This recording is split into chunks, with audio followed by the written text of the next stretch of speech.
ഇന്നെനിക്ക് അവധിയായിരുന്നു. രാവിലെ എണീച്ച് മുഖമൊക്കെ കഴുകി പല്ലൊക്കെ തേച്ചു.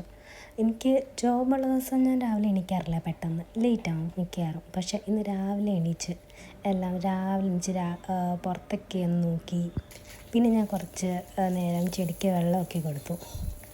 കുറച്ച് ഉഷാറായിട്ടെങ്കിൽ വെള്ളം കിട്ടട്ടെ എന്ന് വെച്ചു. അത് കഴിഞ്ഞിട്ട് ഞാൻ വിചാരിച്ചു നമുക്കിനി ഒരു ചായ കുടിച്ചാലോ. അങ്ങനെ അമ്മയാണ് ഇന്ന് ചായ ഉണ്ടാക്കിയത്.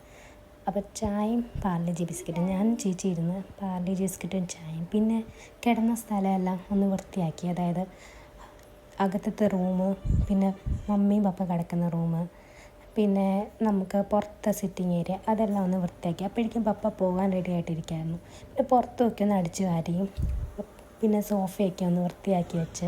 അപ്പോഴേക്കും പപ്പ രാവിലെ ഡ്യൂട്ടിക്ക് പോകാൻ വേണ്ടി ഇറങ്ങി. ഞാൻ പിന്നെ കുളിക്കാൻ വേണ്ടി കയറി കുളിച്ചൊക്കെ വന്നു. പിന്നെ അത് കഴിഞ്ഞിട്ട് പോയി മുകളിൽ ടെറസിൽ ഞാൻ തുണിയൊക്കെ ഒന്ന് ഇട്ടിട്ട് വന്നപ്പോഴേക്കും നമ്മുടെ ചെടികളൊക്കെ നോക്കി. രാവിലെ ബ്രേക്ക്ഫാസ്റ്റ് ചേച്ചി മുട്ടയും ബ്രെഡും കോഫിയാണ്. അത് കഴിഞ്ഞിട്ട് എനിക്ക് കുറച്ച് വർക്ക് ഉണ്ടാകും, ഞാൻ വർക്ക് ചെയ്യാൻ തുടങ്ങിയായിരുന്നു. അത് കഴിഞ്ഞൊരു ഉച്ചയായപ്പോൾ ഒരു വിഷമം. അപ്പോൾ മമ്മി പറഞ്ഞു ഇന്നെന്താണ് നിങ്ങൾക്ക് അവിടെ അല്ല പുറത്തുനിന്ന് നമുക്ക് മേടിക്കാം. അങ്ങനെ ഞാൻ ആശ്രമത്തെ അപ്പൂസ് ഹോട്ടലിൽ പോയി. ഇവിടെയാണ് എൻ്റെ പപ്പ ജോലി ചെയ്യുന്നത്. അപ്പോൾ അവിടെ ചെന്നിട്ട് ഞങ്ങളൊരു മസാല ദോശയും പിന്നെ മമ്മിക്ക് ഒരു ഊണ് വേണമെന്ന് പറഞ്ഞായിരുന്നു. അങ്ങനെ ഒരു ഊണ് മേടിച്ചിട്ട് ഞാൻ വീട്ടിലേക്ക് തിരിച്ചു വന്നു. പിന്നെ ഞാനും എൻ്റെ ചേച്ചിയും എൻ്റെ അമ്മയും പിന്നെ ഊണും